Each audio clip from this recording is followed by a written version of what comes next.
That's how we roll. And it's 7 o'clock. Oh, gotta get my screens open. Bam. Alrighty. 7 o'clock on a Monday. That means it's after hours with the Writer Sanctuary. Today I had kind of a theme planned out for the show. Talking about being self-derogatory, and a lot of that has to do with so many people I see on social media, especially on Twitter. Um, like I see of a lot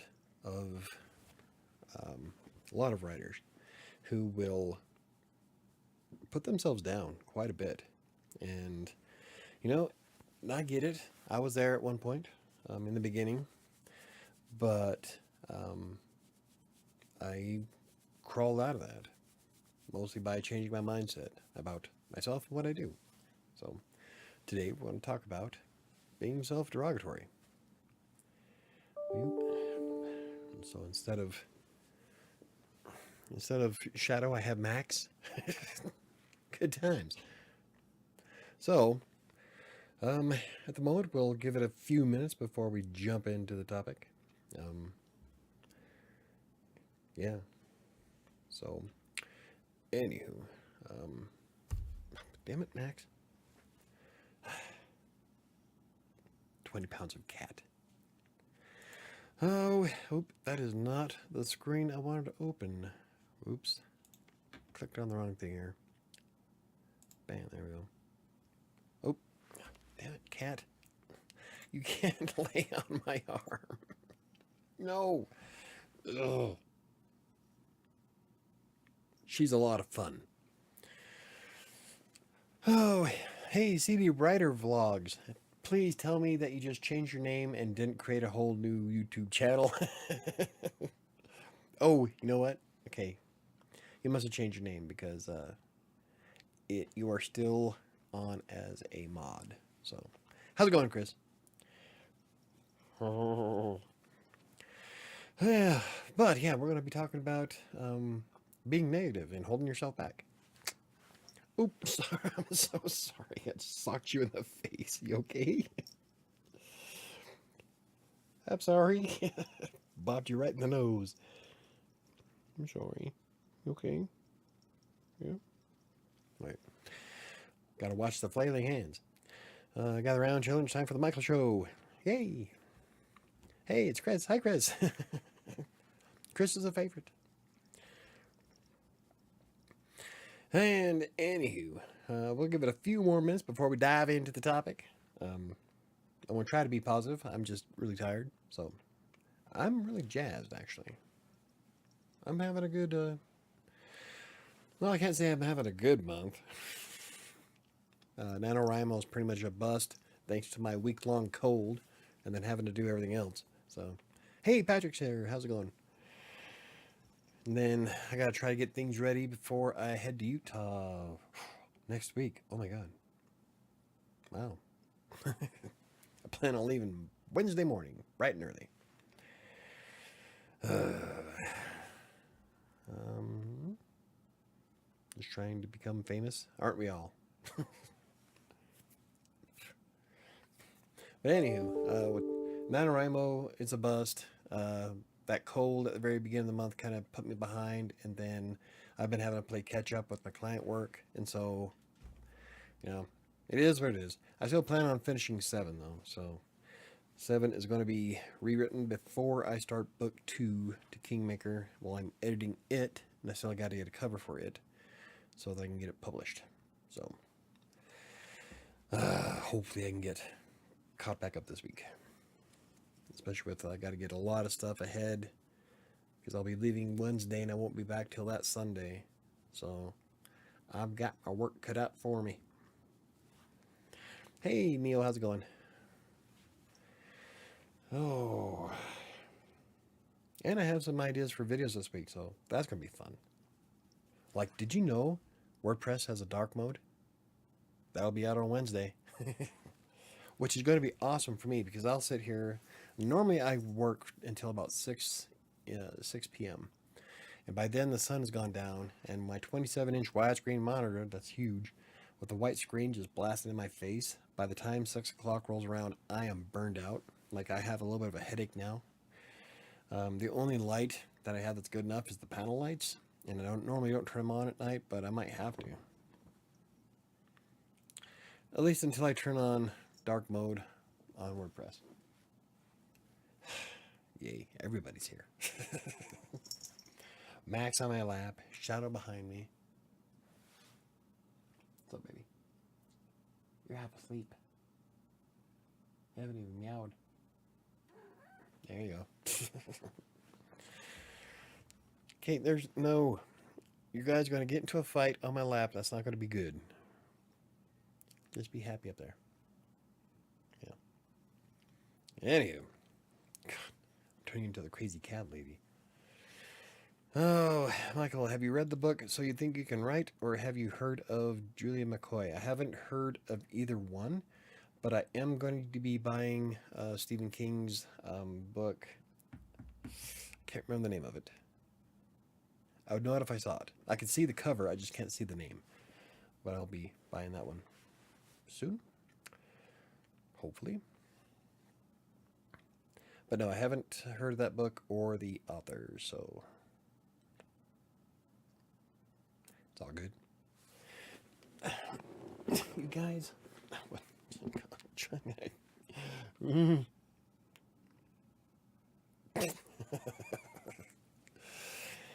Oh, anyway. Oh, on writing. Yeah, I'm pretty excited to give the dark mode a try. So I'll be doing a video on that on Wednesday. It's fairly quick and easy. Anywho, let's go ahead and get this started, I guess. Being self-derogatory, how it can hold you back. Like I was starting off earlier, I don't know how many of you got, or how many of you actually watched the part, but I was inspired by a lot of people I see on Twitter, especially. Like I rarely spend time on Facebook at all.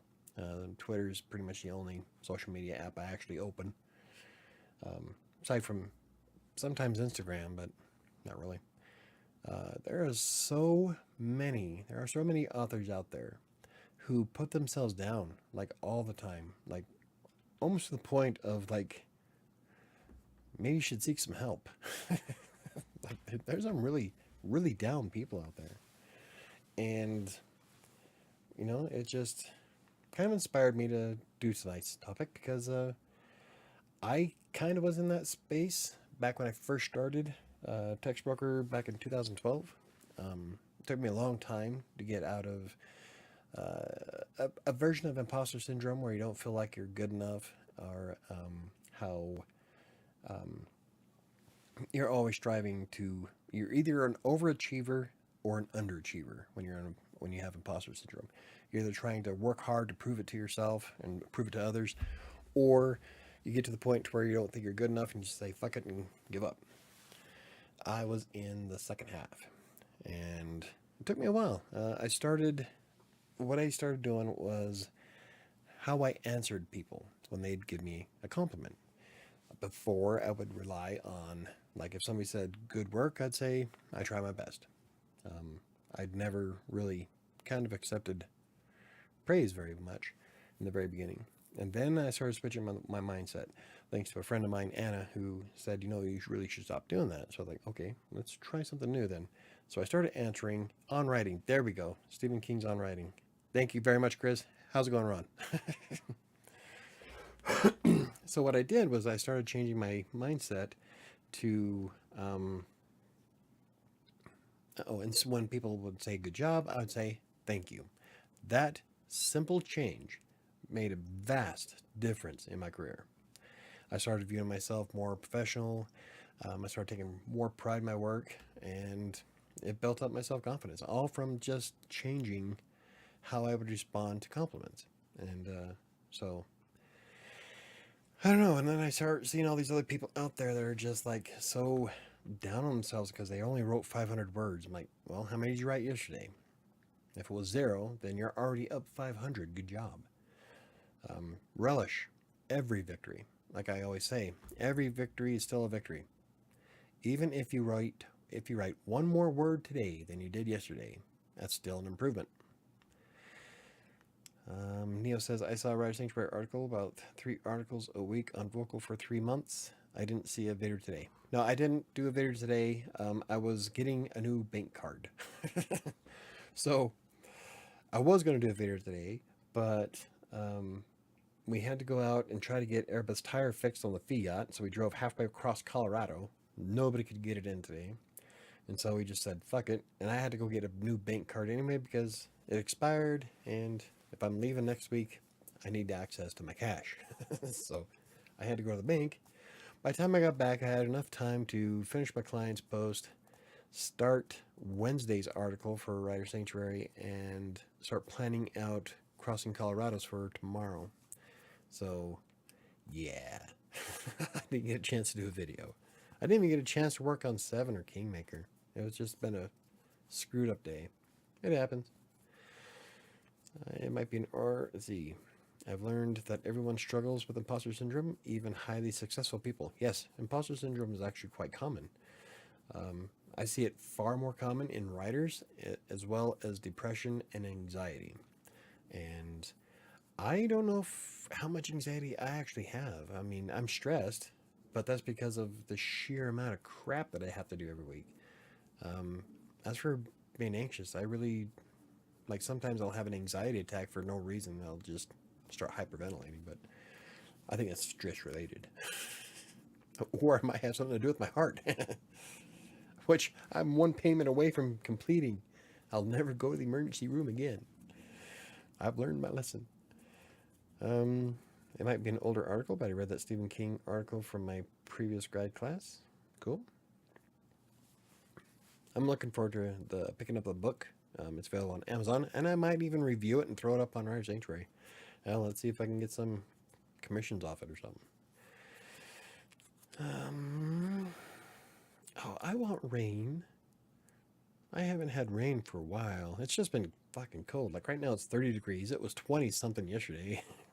Like I still have to take the pool. The pool is taken down. I just have to put it away. Right now there's a sheet of ice over top of it. So, long story. Anyway, hopefully it'll warm up so I can put the pool away. You don't seem like an anxious person to me. I'm normally not. When I have an anxiety attack, it's rare. Like maybe once every 2 or 3 months, and it's usually driven by stress. And so when I start dwelling too much on all the different things I have to do in a day, then it kicks in a little bit. It only lasts for maybe 20 minutes or so, but I'm able to calm down and get through it. So that's what is everyone doing for Thanksgiving? I need to stay with family in Indianapolis. It should be fun. Good times. I am heading out next Wednesday morning, and I won't be back until Sunday. Not this Wednesday coming up, but the Wednesday after. So I'll be spending Thanksgiving with my family in Utah, and I'm looking forward to it. Especially since now I have a designated driver. My daughter can drive. And she has a real license. Yay. I've had to change my resume a few times from the rejection I have been getting from writing and customer service jobs. Trying to stay positive and change my way of thinking. From the rejection. Why would you have to change your resume from the rejection? Is there something in your resume that was setting people off or something? I don't know. But yeah, be positive. Stay positive. I am always like super positive this time of year. Fucking email. But like between September 1st and December 31st, I'm a big kid. I love this time of year. I can't wait to set up my Christmas stuff, which I can't do until we get back from Thanksgiving. But all the boxes for my decorations are going to be in my living room Sunday. So when I pull in, the tree goes up that night. In fact, I'll even Instagram it. Boom. Took me less than 5 minutes to set the tree up last year. I love Christmas. Congratulations to your daughters. That's super exciting. Yep, she's excited. I'm kind of bummed out because she took the Fiat, but I love Christmas, but I don't like winter. I love winter. Ow! Jeez, that was close to my nipple. That almost hurt. Worse than it did. And, well, baby, there's no room. Look, Max is taking up my entire lap.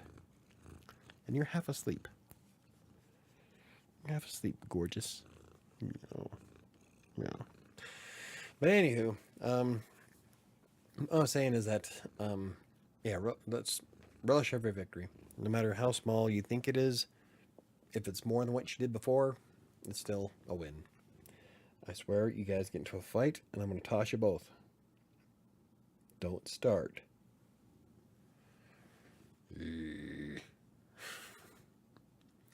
But yeah, learning to compliment, it was impressive how much just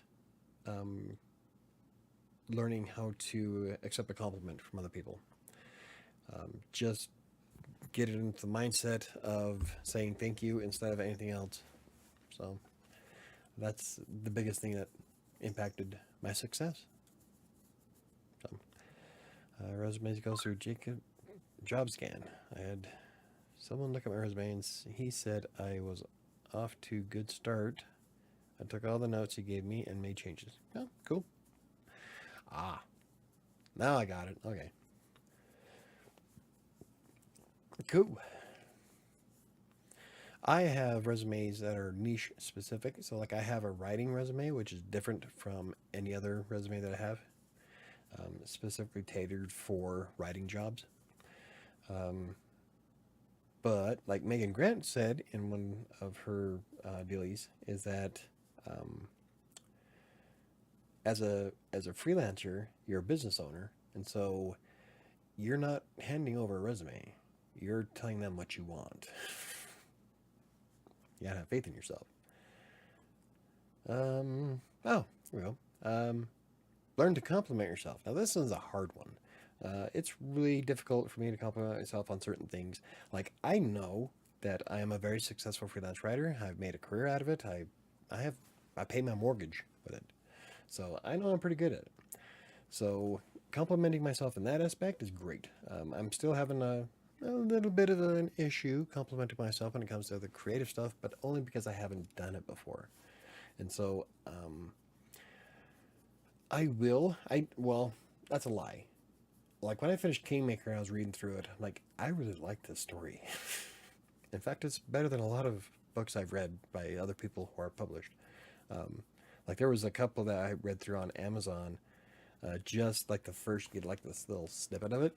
And all I can think is, how the fuck does this person make so much money on this book? I am so much better. But, that's neither here nor there. But yeah, compliment yourself. Especially when you deserve it. Like, sure, I'm not going to be able to finish NaNoWriMo this year, but I'm still on track to write more words this year than I did last year. So, yeah, good job to me. In fact, every year for the past 3 years, I've written more and more. So, yeah, I'm complimenting myself. I just have 2 more writing assignments, and then I will finish my first college level writing course. Right on. Yeah, I love the story too. Proud of you, man. Well, thank you very much, Chris. You still haven't given me any elements of what you liked about it or anything. I love Kingmaker. I'm so excited to write the second book is going to rock. The first one is dark. The second one, all of them are actually, it's dark fantasy. But the second book is, yeah, the heat gets turned up just a tad. Especially with how I ended it. So yeah, it's going to be an awesome book.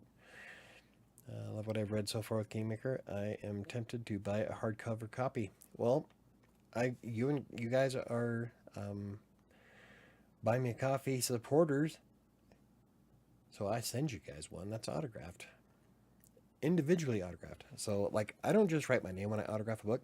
I actually put a message in it. Every autograph has been different so far.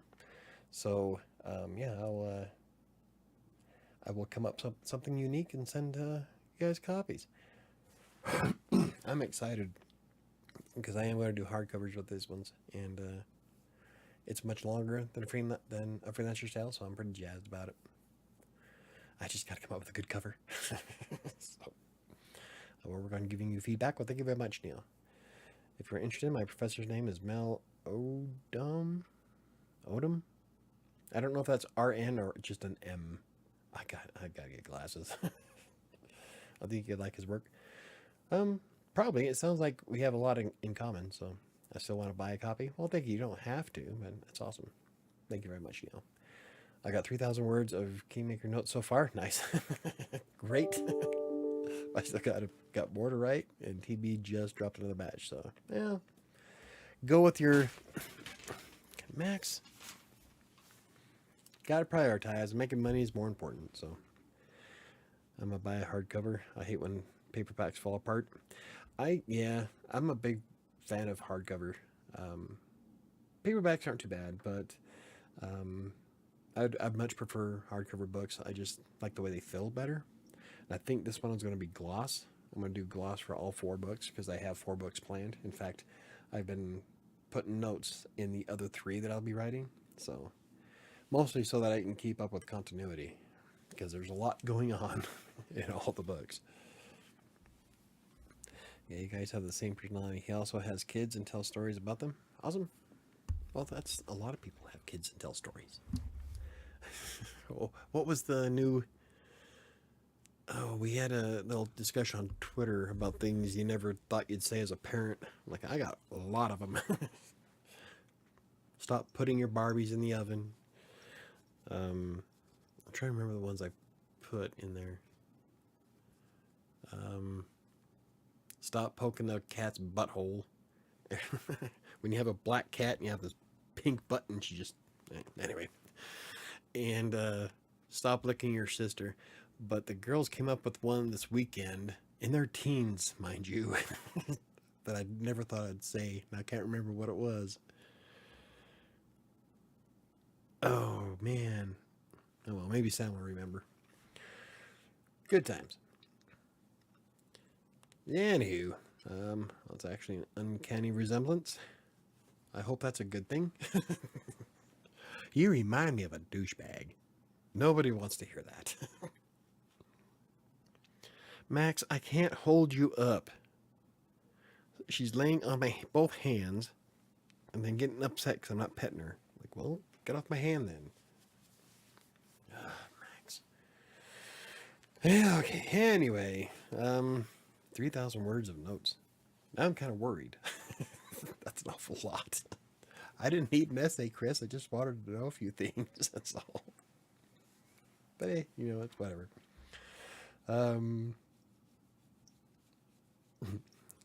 Something else that I would like to bring up when you're trying to being self-derogatory is in the grand scheme of things, you're only in competition with yourself. Like when you're writing books and all that, it doesn't matter if I'm writing 4,000 or 5,000 words a day. I could crank out 8 if I didn't have anything else to do for the day. You're not competing with me. You're competing with yourself. It all comes down to what you can handle, what you can do. Everybody's life is different. Some people have kids and schools and text broker work to do, and other people have, well, I did client work today. Everybody's situation is different. So you can't compete. You can't compare what you do with somebody else because,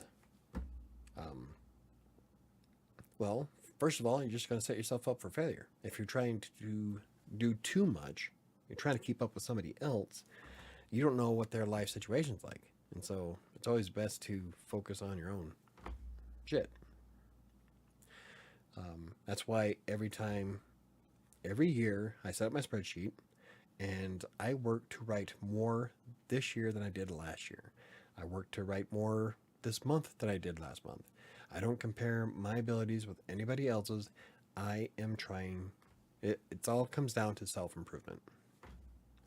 And that's why I challenge myself a lot. It's because I'm always trying to push as hard as I can to get to the best version of myself. Like right now, this is Michael version 2.5, probably. I'm looking for version 3. Let's see.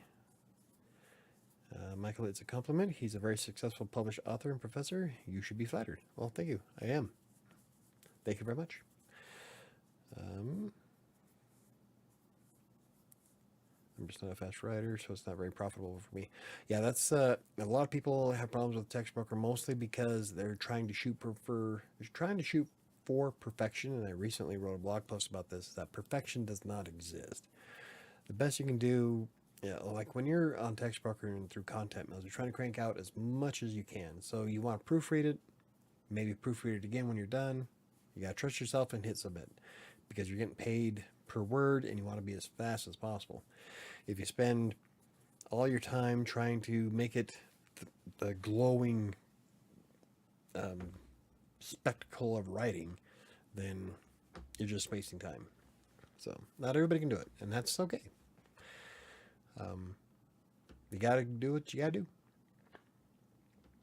Yeah, CD writer vlogs, Chris. Yeah, CD writer vlogs is Chris. You can tell by his cartoon. The myth, the man, the legend from Vegas. Viva Las Vegas, baby. Viva Las Vegas. Okay.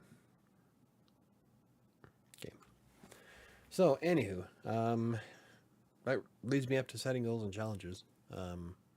Like I said, it's all about doing more than you did before.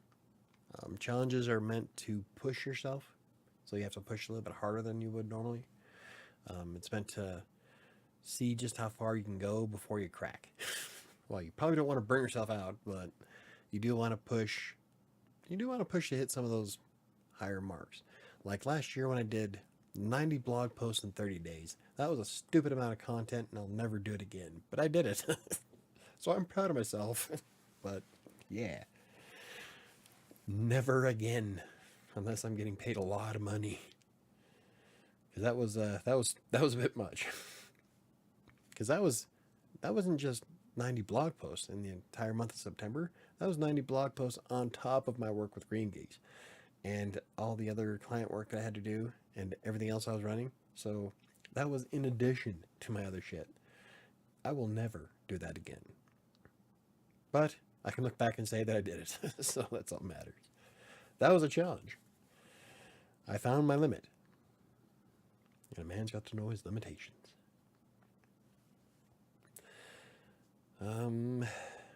Something else you need to do is be mindful of your accomplishments. Be mindful of your accomplishments and stop belittling them. That's another thing. Well, that kind of what I was talking about before, about like on Twitter, we get all these writers who like get really down on themselves or they get really super depressed when they only sell like one copy. Like, you know how many copies of my book that I've sold in the past 30 days? 2. But it's an extremely niche book. I wasn't expecting to make a lot of sales on it. And so when you have a realistic expectation, you don't get disappointed in the outcome. Like, sure, A Freelancer's Tale is a good book for someone who's learning or wants to know how to get started as a freelance writer. Not everybody does. So the book is super niche to begin with. And so the biggest reason why I wrote A Freelancer's Tale was to help me learn how to do everything from start to finish. And it did. I learned a lot while publishing my first book. So it served its purpose. All the sales I've made on it so far, that's just icing on the cake. But then you got these people on Twitter who are like so upset and like on the verge of begging people to buy their book and to write reviews. That's not how you market a book. And this is one thing I will disagree with Reedsy about. Reedsy says that most books don't sell you don't sell copies of your books because of the editing. That's wrong. Actually, the reason why your book's not making sales is because of marketing. People have to buy the book before they can read it. So how are they going to be able to see grammatical errors in your book if they haven't even bought it yet? That's all comes down to reviews. And so the number one reason why you won't sell more books is because you're marketing. And if you don't dump any time or money into marketing, you're not going to sell a lot of books. So you have to be realistic with your expectations. And this is something that I've been trying to tell somebody close to me is your first book is not going to be a New York Times bestseller. Quit trying. It's just get the story written, go back and edit. But nobody listens to me, even though I am always right. Well, like I said before, it's not that I'm always right, it's that I'm rarely wrong. It's because I won't open my mouth on a topic unless I know for a fact what I'm talking is truth, and based in fact and science, which is why I'm not very vocal on social media, because I have nothing to share. And if I do, it's usually a sarcastic comment. Oh, I love Drambuie. People listen. Well, you guys do, and that's a good thing. But I don't want to call anybody out and make them feel bad, but there's people out there who see my greatness, but don't take advantage of it. I try, but, everybody has to do their own thing. Instead, they decide halfway through a book that they're going to rewrite a whole new book. Like, how about you just finish the first one? That's the problem I had for a long time. Now I'm into the mindset of I'm going to finish all my projects and call them good. Like, I'm really jazzed about finishing 7. Hopefully, The Lust will be done this week. And so that'll be the first part, the first of the anthology that will be completely rewritten and edited. So, yay. Then after that's Gluttony. I'm really looking forward to writing Gluttony. That's still my favorite one of the entire book. Just shows how nasty I can be. Anyway, but my point is that you shouldn't belittle your accomplishments. Doesn't matter how small they are. Relish in them. And get excited. I mean, for fuck's sake, you're a writer. You have the greatest job in the world. Enjoy it. What sites other than TextBroker hire writers? Writer Access, Fiverr. I've made money on Fiverr, Writer Access, and TextBroker. I tried hire writers before, but I hate hire writers. Hire writers. HireWriters.com. When someone announces that they are the cheapest place to get content on the internet, they're also going to be the cheapest that they pay their writers. And yeah, I didn't like it at all. I made $10 and I was like, I'm done. This was crap. So I took them. I don't even have them on my website as an affiliate anymore, because I have to have faith in a product. Otherwise, I won't advertise it. And so after playing around with it, I'm like, nope. Delete. I didn't like their UI was wonky. The whole thing, it just was a nightmare. My favorite was TextBroker and Writer Access. And Writer Access actually expanded a lot of what they offer nowadays, and so that's a good one to try. Constant Content is another good one. They actually expanded what they offer now too, so instead of just writing whatever you want and hopefully you can sell it, they actually have clients on that site now that will hire you directly. And so Constant Content's another good one. And Fiverr. The only reason why I stopped using Fiverr is because at the time I was making a ton of money on TextBroker. I was on so many teams, and that's when I had the direct order client that used to send me 5 articles every morning, and then I had another 2 direct order clients that were once or twice a week, and the teams were nonstop. And so I was like writing TextBroker exclusively for 3 years before I started working with Green Geeks. So thank you. Bless you. They have to go their own way. When they finish, they will remember you were right. Yeah. Yep. Down the road, they'll remember. They'll think to themselves, man, I should have listened. Would have saved myself a lot of trouble. That's right. Because you can't force people to follow your direction. So all you can really do is give advice and do your own thing. So let's see, you really should You should really do a masterclass. Your quotes are great. You're a writer. You have the greatest job in the world. Enjoy it. I'm still debating on setting up a course next year. After I finish editing and publishing, as soon as I publish Kingmaker and get 7 completely done, and then I'm debating on starting Kindle Vella just to see what it's like and do at least one book on Kindle Vella. I am debating on starting a course on the website. So I lost my list when my last PC crashed and burned. Oh, that is such a bummer. That's why I save everything on Dropbox. Like my spreadsheet that I always talk about is saved on Dropbox. So that way I can access it from my desktop, or when I take my laptop to Utah, I can open it from there. So I always have access to certain things.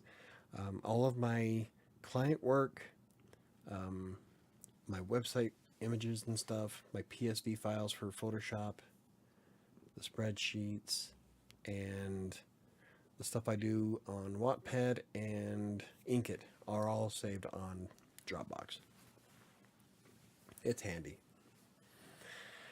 But yeah, Text Broker, Writer Access, Fiverr, Constant Content, and I refuse to support Upwork because they rejected me, and I'm a vengeful person. I'm spiteful.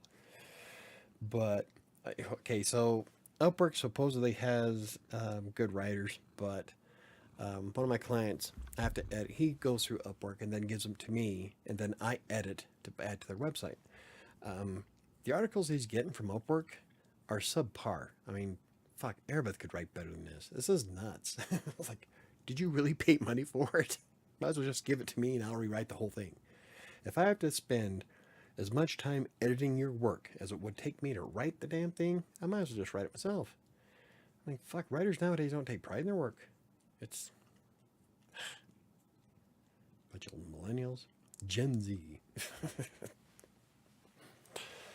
But you should also do it because you're really funny. I would totally pay for your class. I would try to be, I don't know if I could try to be funny. It doesn't work out when I try to force it. It just naturally. So I'll have to do most of the masterclass half liquored up. Is Dropbox free? Yes, it is. And it holds, I don't even know how much. I think it's like 5 gigs. Maybe. I know Google Docs is like, what, 10 gigs? Dropbox max file, not max storage. There we go. Okay. Oh shit. Okay, Dropbox Basic is 2 gigs. That's what I have. And then if you pay for it, it's 2 terabytes. It's like, that's a lot. Professional is 3 terabytes. Fuck, I can back up my entire gaming drive on that. I would never run a game off of Dropbox, but yeah, you get, it says 2 gigabytes, but I swear I've gone past that. Oh. But yeah, that's yeah, I've been using Dropbox for wow. I was in ILF. I want to say like 2012. Maybe earlier. I've been using I've had my Dropbox account for more than 10 years. Huh. Nice. Anyway. If they want to sponsor me, they know where to find me. But yeah, I love Dropbox. Well, cool thing is also, I got a lot of plugins on WordPress that back up directly to Dropbox. So if I ever wanted to back up WriterSanctuary, I just change it to Dropbox. It backs it up directly to it. So it's pretty cool. Pretty slick. There's a lot of them out there, but you know, I've been using Dropbox, never had a problem, and it synchronizes across all my devices. And so any graphic I make on my computer here, I save it to my Dropbox. It'll show up on the laptop in Utah. So it's handy. Yeah, if I come across any more, Ron, I'll let you know. But those are like the 4 biggest ones: is Text Broker, Writer Access, Fiverr, and Constant Content. I won't support Upwork, and I haven't tried Contently I have an account there, but I haven't done an article there, so I'm not sure exactly how well it works. It did have a fairly nice layout, if I remember right. I did a video on it on a first look because I've never used it before. So Contently might be something you'd want to check out. And here's another one. It has Write in the name. I just can't remember what it's called offhand. That seems to be fairly popular. And there's a news one too. Not help a reporter out, but news something. That's more of writing news articles. So, but anywho, so yeah. In a nutshell, back to the topic. The only one stopping yours is take two. The only one stopping you from succeeding is you. Especially in today's climate, there's like all kinds of ways. Another thing that bugs me about a lot of writers on Twitter is that they'll go through the process of a query. Now, what a query is when you're sending in, well, you're querying like agents and publishing houses to publish your book, and people will send in hundreds of these and get rejections left and right, and then they start feeling incredibly bad on themselves. In fact, I've seen a couple authors who said that, who were asking on Twitter, should I, this is my 50th query rejection, should I just shelve my book and give up? Like, no. Do you know how easy it is to self-publish nowadays? The only thing you have to like really put in a lot of work for is marketing. I did a Freelancer's Tale from start to finish, absolutely free. I didn't spend a single dime on a Freelancer's Tale publishing it. I did the cover myself in Canva, on the free version of Canva, no less. I wrote the book. I edited. I reread it 5 or 6 times for every single possible grammatical error I could possibly find. Then Sam went through and read it. So we put in due diligence to edit the book, and I did the whole thing without spending any money at all. So like when people start saying, I'm just going to shelve my book and give up, I'm like, no, don't. Just self-publish it and then start mentioning it on Twitter or Facebook or Instagram or anything like that. Use social media to get started, get a couple of book sales, and then dump that money into advertising. You've got to market your book. No one's going to buy it if they don't know it exists. But for God's sakes, don't give up. Don't put it on the shelf. Like, sure, you want to get a major publishing house to put the book out for you, but with all the different things that are available nowadays, it's so easy.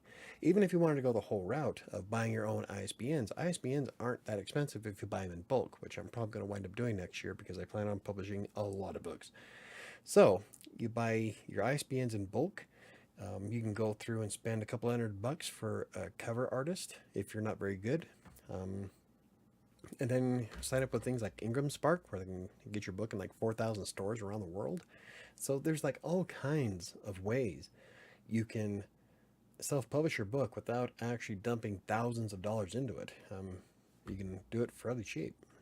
But for man, don't give up. Never give up. Never surrender. Anyway, kind of went on a bit of a rant. Not an angry rant, but Diana says, Michael, you could just piece together footage of all your videos and sell that as a class. I could. I don't know if there's a few videos I probably shouldn't. My God, you're fucking up my brand new chair. I applied to a service out of Austin, got 39 of 40 questions correct on their grammar and English test, all kinds of compliments from the site. They still rejected my application. Oh, fuckers. Yeah, the problem is nowadays is that there are so many writers out there, so there's like a ton of competition, and so a lot of them are just picking the utmost absolute perfect of the bunch because there are thousands and thousands of people applying for the same job. So it can be a pain in the ass. I like your inspirational rants. Let's make this a new thing. Inspirational rants. I don't know if I could like switch it back and forth. I think it's just it'll be a rant one way or the other. Depends on what sets me off.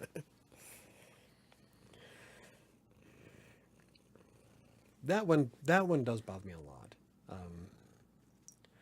When I hear people that want to give up, because I'm very anti give up. I've been living by never give up, never surrender. I don't give up on anything, and well, that's not true. When I give up, it's in a spectacular fashion and for very good reason. But aside from that, one of my favorite compliments I ever got from an employer back in the day was he loved my tenacity. Is because, well, I am a tenacious one. I won't. I don't let things stop me. I will figure out a way to do it, which made me a really good troubleshooter when I had my computer center. Nothing. I would. Problem is that you can get obsessed though. Like there's times where I'm trying to fix something on the website and I'll get completely taken by it and obsessed throughout the entire day. So my whole day is nothing trying to figure out this one problem, and I won't sleep until it's done.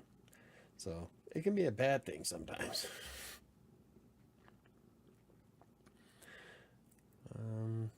They think they saw my conservative political comments on Facebook. See, now that's stupid. Like I am the farthest thing from a conservative, but I don't give people shit for it. I mean, their political views are their political views. It has no impact on the job they can do. Like when I'm going through last year, when my client had me go through applications for finding a new writer, never once did I look up their social media. No, I want to know if you're able to do the goddamn job. That's all I care about. Can you write a coherent sentence? That's it. I don't care if you're left, right, middle. It don't matter. And that's social media is not a reflection on who you are as a professional. And I think it is completely stupid that a lot of companies start doing this. They'll look on your Facebooks or your Twitter comments and like, oh, well, I don't agree with his policies or his beliefs. Why? Is that going to prevent him from writing a coherent paragraph? As long as you're able to write in a way that's going to score well for SEO for my website, I don't give a rat's ass. I hate that shit. So yeah, I don't even look at social media when I'm hiring. Like I just want to know that you're able to do the job. So Michael is cool and he's right, but true story. I've lost job prospects because of who I voted for. See, that's stupid. Austin, communist stronghold in Texas. Oh. I've never been to Austin, so I don't know if I can verify that. Texas has a lot of other problems, though. So, like, I'm not too thrilled about your governor. J.W. Fleming, how's it going? Greetings. And yes, there is a huge danger of social media. That's why I don't post anything remotely political on there. But it's a shame because it stifles speech and debate. See, but from a hiring perspective, like when I'm looking to hire a writer for my website, yeah, I don't see any reason for me to pry in someone's social media. They're for the most part, people will say and do things just to either get a rise or to get a laugh out of somebody, and sometimes they'll say stupid shit. So I'm gonna let them do whatever dumbass thing they want to do on social media. But if you can do the job, I'm gonna hire you. My God,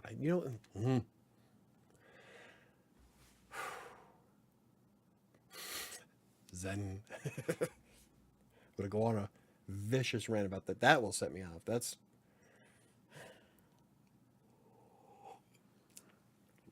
Really need to drink more. I think we have the right of free speech in America. Maybe I'm wrong. Who knows? Yeah. Yep. You have the freedom of speech, but also keep in mind that does not mean freedom from consequence.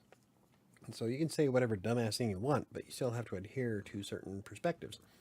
Like, let's say Twitter's guidelines or YouTube's guidelines, which is why my channel is suppressed. They are a private company. So if they don't want you to talk about certain things, you can't. I can stand on a soapbox on the corner with a megaphone and say whatever dumbass thing I want, but when it comes to someone's platform, you still have to adhere to their rules. Now, some rules are really stupid in my opinion, but it's their rules. And so, but I'm not going to look down on somebody just because they voted for Trump um, or Hillary or anything like that. I don't care. Your political affiliation, your sex, your ethnic origin, background, whatever, your pronouns do not impact your ability to write. If you can do the job, you're a decent person. Well, thank you very much. I try, but some people on Twitter make it very difficult. Yeah, but people will judge you based on what you say and believe. Yeah, that's true. Unfortunately, that's the state of affairs. That's just how life is at the moment. I know I don't, but a lot of people do. So you got to be careful out there. Why is political affiliation not a protected class? I don't know if it would need to be a protected class. See, now that's going a little bit too deep, I think. Let's see. Business is business, but your business shouldn't corrupt your morals. Exactly. Yep. Nail on the head. I'm never getting a Twitter account. The cool thing is like the reason why I spend so much time on Twitter is because I hang out with 500 and some odd authors, writers, WordPress people, coders. Like I don't see anything but writing shit all day. So that's one of the cool things about Twitter is that once you tell the algorithm by interacting with certain people, that's all you're going to get. And so I'm connected with all kinds of writers. So I never see anything political unless one of my writers bring up something, and then I usually just scroll past it. I don't really care. But yeah, that's once the algorithm sees that that's all you're interested in, that's all you're going to get. So a lot of people don't like Twitter, but it works for me. I would really like to get more active on Instagram, but I just don't know what to take pictures of. I'm a writer who works from home. My life is not very exciting. I can take a picture of what I had for lunch. A bowl of percusso soup. I just never know. Like, I'm really jealous of Megan Grant sometimes because Megan can come up with all kinds of stuff that works really well for her channel, works really well for her audience. And I'm just like, I don't know what to write about or what to post on Instagram. I don't even know how to do reels that well. My number one reel is me feeding a squirrel. I tell you what, those videos with the squirrels because I have one that's called, I call him Buddy. He'll come up and he'll hold on to my fingers while he's grabbing his walnut. And I post that and my computer will blow up with people liking that video. It's like, yes, I say something meaningful, nobody reads it, but I show a video of a squirrel taking a walnut from me, it goes viral. So, whatever. I really need to work on promoting myself better. Worked for the largest newspaper in Houston, doing inside sales. Always ranked in the top 3 in monthly sales. The Chronicle is a staunch Democrat. Needless to say, I did not fit in. Well, at least you were still able to if you can separate your job from your beliefs, then it's not too bad. Like I've had to write a lot of stuff that I really wasn't proud of when I was working for Dex Broker. And then I wrote a lot of them that were just, what? But I still did it. Like the one client, my favorite story, the one client who wanted me to write from the perspective of a pregnant black woman. I'm like, how the hell do I do that? Apparently I did it fairly well because he gave me a tip, but but there were some topics that I just wasn't too sure if I was going to be able to handle okay, and I still did them. The only 2 things I never wrote on Text Broker were Apple products or religion. I will not write for either one of those. That I will put my foot down for. But, God, I've done all kinds of political stuff. I've done all kinds of business materials. for people that I never really liked, but it's still a pay. So as long as you can separate yourself from that, sometimes you can get it to balance out, work for you, but not everybody can. And there's nothing wrong with that. If you're not able to do it, that's nothing bad. It just means that you have a higher standard for yourself. So, well, don't you think it's discrimination if someone refuses to hire you because of who you voted for? Yes, that I do. Um, like I said before, I don't believe a a political affiliation should have any impact on your job. So in that aspect, then yes, I think that should be.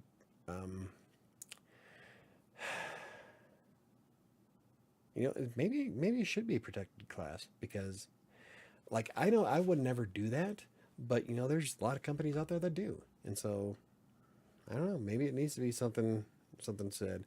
But the sad part is that we even have to have that conversation. We shouldn't have to. That's what's disappointing about it. So, but it is what it is, I guess. You just gotta try to roll with as best as you can. But yeah, if Ron, if I come up with any more, I will let you know. Maybe I'll see if I can create a list on Writer Sanctuary of known places you can write for. But definitely check out TextBroker, Writer Access. Constant Content is constant-content.com. They also have a YouTube channel. They actually I did a video once of Constant Content, and somehow it got back to them, and so they were like, "Thank you for the shout out." Like, oh, you're welcome. So the guys at Constant Content are pretty awesome. What's another? And then Contently, and you might as well, if you have time, try out Vocal, Hub Pages, or do some more on Medium and see if you can get some sales. I know Chris was doing really well on Hub Pages, and Hub Pages will actually let you also include Amazon links. So if you have an Amazon account, you can get affiliate sales. So there's all kinds of different things. So I will see what I can find for you. So thanks, Michael. You're very welcome.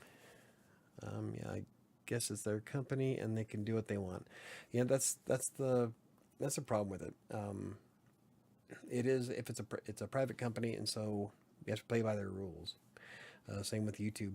Like, for some weird ass reason, my videos get suppressed by YouTube. I think I know why. I think I figured out the algorithm a little bit. It's all about concurrent viewership of, like, over and over videos. If you only watch one of my videos and then move on, there's a slim chance you'll ever see them in your feed. But if you watch a couple of them in a row, then they'll start getting fed to you more often. Well, the nature of most of my videos is all how to do this or how to do that. And so people get the one piece of information to get from me, they like it, they say thank you, and they move on. So I think that's a big reason why I don't get a lot of views on the videos. So, but my point is that with YouTube, you still have to adhere to their guidelines. And YouTube's guidelines aren't as bad as some people make them out to be. As long as you're not lighting cats on fire, kicking kids down the stairs, you're okay. Just don't be a douche. Unfortunately, not everybody can live by that. 4 simple words. In fact, the entire Bible can be summed up in 4 words. Don't be a dick. Anyway. Sorry if I offended any of my religious folk out there, but I'm not religious. I'm sorry. I'm too much of a scientist for that, I think. I think we should just be able to have conversations instead of writing people off or making assumptions about their beliefs. Yeah, I'm all for having conversations. Because you never know what someone's going through. You don't know anybody's background. So, anywho, it is 8 o'clock and time to go over our cards because I think I've covered all of the topic points I wanted to. Last week was the last card of Find Your Calm. We were supposed to get out in the fresh air, inhale peace, exhale anxiety. Take a break from from take a break from whatever you are doing and get your blood pumping. Just 20 minutes of fresh air and some sun can promote peace of mind. That is something I do all the time. Like I'm always walking in my backyard during my breaks, and it does make a huge difference. So like I'll throw on my headset and I'll listen to music and I'll walk in my backyard for about 4 or 5 songs. That's between 16 and 20 minutes. I do this about 3 or 4 times a day. I do it so often that I've worn a track in my backyard. But I do all my best thinking while I'm walking. It gives me a chance to relax, unwind, recharge, refocus, so I can get back to doing what I do. So always get some air, get some sunlight, enjoy the day. So that was our last card for Find Your Calm. We are now moving on to a new one. Take time to make your soul happy. Ron says, I'm not religious either. I wouldn't consider myself religious, but I'm very conservative. It's not always the same thing. Not always unless you're living in the Bible Belt. Okay, so what we're going to do is whoosh, first card. So these are different, I think.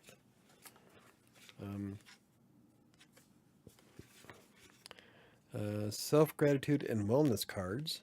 Okay, so I'm guessing these aren't nearly as descriptive as the other ones. So that's what these are. Seek to be whole, not perfect. So they're almost kind of, they're short and sweet, kind of like a fortune cookie. But Michael, I do live in the Bible Belt. Well, you're a very rare breed. But anyway, yeah, it's a short and sweet, I guess. So seek to be whole, not perfect. Well, I brought this up at the very beginning. Don't strive for perfection. Perfection doesn't exist. When you start pushing things too hard, then you're just going to put stuff off. Like what I was talking about earlier, when you're spending all of your time editing the same thing for the past 10 years, it's not going to get any more perfect than it is now. In fact, you run the risk of making it worse, overcorrecting. So there's got to be a point where you just have faith in yourself and say, fuck it, let's do it. Pull the trigger. So, yeah, be whole, not perfect. I know I'm not perfect. There's a lot of things I'm not perfect on. I'm a whole lot of world of not perfect. But I am happy. I love my life. I love my job. I've got some amazing kittens. Not really kittens anymore. My daughters love me. That's all I need. I'm good. Seek to be whole, not perfect. Yep. Up to 210. I'm literally obese. I went clothes shopping the other day and can't fit into anything smaller than XL. Oh, that's not good. Neil's lost some weight. I think I lost 2 pounds this past week. I wanted to go gung-ho, and I'm still going to keep trying, but my life is so chaotic. I need some fucking zen. That's why I'm looking forward to a hotel bed. Next week. Woo. In 10 days, I'll sleep in a hotel bed. All by my lonesome. Well, not all by my lonesome. I'll have the kids with me, but still. It'll be a lot more comfortable than that thing. Memory foam my ass. It remembered to be a brick. Do bodyweight exercises at your desk if you can. Do some walking and cut back on the grub you eat. Yep. She should read more articles from Crossing Colorado, or hang out with us on the podcast on Tuesday nights. A big impact of how I lost the majority of my weight is by walking, and I use MyFitnessPal to monitor my intake. So I lost 80 pounds so far, and I'm looking forward to losing another 40. I'm up 3 pounds from last week, so that 8 pound loss is only 5. Yeah, it's still lost 5. So still that's above average. The average human can lose 3.5 pounds a week if all they do is change their diet, according to the CDC. So anything over 3 pounds is good. Actually, it's 2 to 3 pounds, what CDC says. But I average between 3.5 to 5 pounds, depending on how active I am. So I'm not psychologically ready to make changes. I'm not sure what to do about that. Make the decision. Like when I weighed 300 plus, this was about a year before my heart stopped.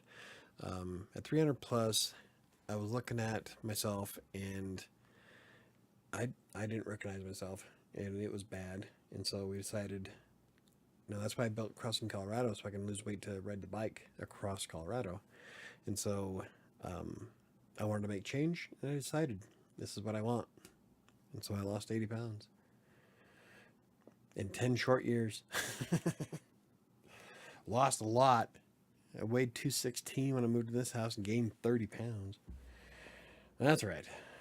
I'll lose it again. Let's see. My goal is to lose the 3 and keep going from there. There you go. Just start slow and easy. Don't try to lose it all at one time. Yeah, patience. Losing weight's all about the long game, and it's all about learning how you got to that place in the first place. That's why a lot of diets and exercises fail, is because people will go back to doing what they were doing before. So, like, you learn, like, choose a diet that you're able to see yourself doing in 10 years. So, but losing weight is about the long game. So, I have a massive appetite. I could probably consume 2,000 calories a day. Rookie. I used to down 35 to 4,000 a day. So, yeah, try that. I don't think I could do that now. It'd probably make me puke. Oh, yeah, Maximus. But yeah, you just got to make the decision. That's what you want to do. Sometimes it's hard, but I tell you what, when your heart stops, it's a wake-up call. So hopefully you don't get to that point. Anywho, I think we're about done for the day, unless anybody has any questions, comments, or concerns. Well, I can eat an entire pizza in one sitting. I used to be able to eat a medium cheese pizza by myself. No way I could do that now. I have 2 slices and I'm like bloated. So once you start losing it, it gets pretty easy after a while. Because your body's like saying, you're not the fat ass you used to be. Quit trying to fill it. Oh, like now, I can't even imagine trying to eat what I ate back then. And that was like a Mexican pizza meal. So it's the Mexican pizza, 2 tacos, and a large Baja Blast. And then nachos Bel Grande on top of that. And then a bean burrito. I have the $5 box now, and I feel like I'm going to pop. So after you start training yourself to not eat as much, you start looking at food differently, that's for sure. Also, if you go on a partial fast of 6 to 8 hours at a time, but go slow, don't hurt yourself. Fasting, I don't condone fasting, but only because I am hypoglycemic, and fasting would just be bad for everybody involved. So I have to be careful when I eat. So I can't do fasting. A lot of people have. I can't. So I was having a bad day and didn't emotional eat. I went to my car and screamed instead. There you go. I'm glad you screamed, but I'm still kind of saddened that you felt that you had to go to your car and scream. But at least you did that. So that's a good step. I hope you're having a better day. I'm a big emotional eater. Yeah, I'm a stress eater. I start small, Doc. The small changes add up. Yep, they do. What I started doing when I first started losing weight, when I weighed 300 pounds was I used MyFitnessPal, and then I set my goals to a 2,000 calorie diet. And so I would scan every single thing I ate. And when you start seeing those numbers go up, man, you start to figure out different ways to make it all fit. So, anywho, I guess we can wrap things up now. Unless anybody has any questions, comments, concerns. For those of you who are just joining us, Freelancer's Tale is available on paperback and ebook format on Amazon. The link is in the description down below. It's the story about how I got started as a freelance writer, all the way up to what I do today. And all while dealing with one of the worst depressions of my entire life. And, here I am. Kind of had a really rough year. A rough couple of years. Let's see. Letting off some steam was better than eating when I know I'm not hungry. There you go. Yeah. It's always nice to go out and punch a tree. Don't do that. Back when I was a teenager, I have a scar on my knuckle where I used to have a very, very vicious temper when I was a teenager. And whenever I feel myself boiling, I would go out and punch inanimate objects. I hurt myself quite a bit. I don't do it anymore. I haven't punched anything in quite some time. After I started having kids, I forced myself not to be as aggressive and to curb my anger because I didn't want them to go through anything. And so I made a conscious effort not for that to come out. So haven't been that angry in quite some time. In fact, I don't think Sam has even seen me lose it. There are things, though. There are things that will set me off. Like my kids. You don't fuck with my kids. And I was watching a video recently on YouTube of some psychopath that was... I don't know if anybody's seen it, but I can't describe it. The guy was stalking this girl, and then her dad was like threatening him, and then he called the police thinking that he was going to get the dad in trouble, but it turned out that the dude was a bit more of a psychopath. It's hard to explain, but just the thought, like, her dad called him up and threatened him, leave my daughter alone. Like, I wouldn't even have done that. I would have just showed up. And just the thought, it's just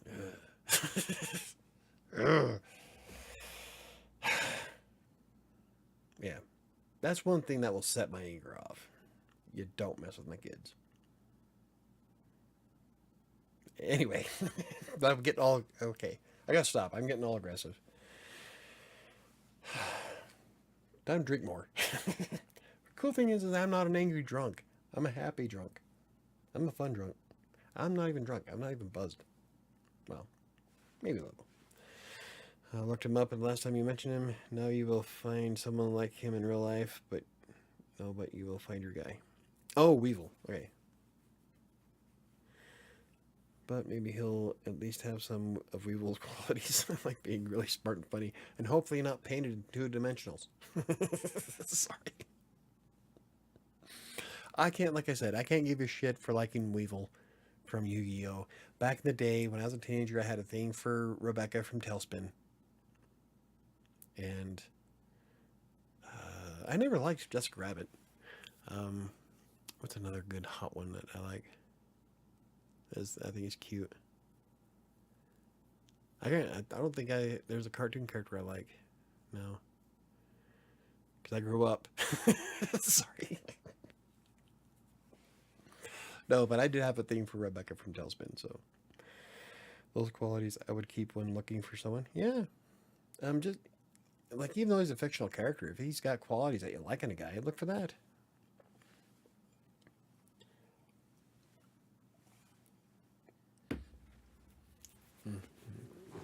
Max, you are too hot to be sitting in my lap.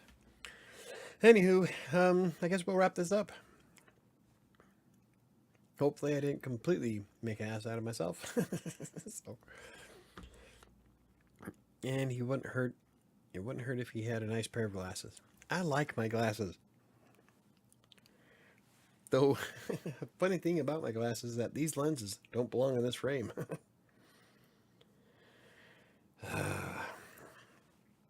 But my last frame I kind of broke. So, Scarlet or JDJ? Lady J? Scarlet. I have a thing for redheads. Dun, dun, dun, dun. I watch interviews with the voice actor. The dude is old now, but he still has the same annoying voice. Nice. Baroness. Oh, oh no. That's a tough one. That's a tough one, Chris.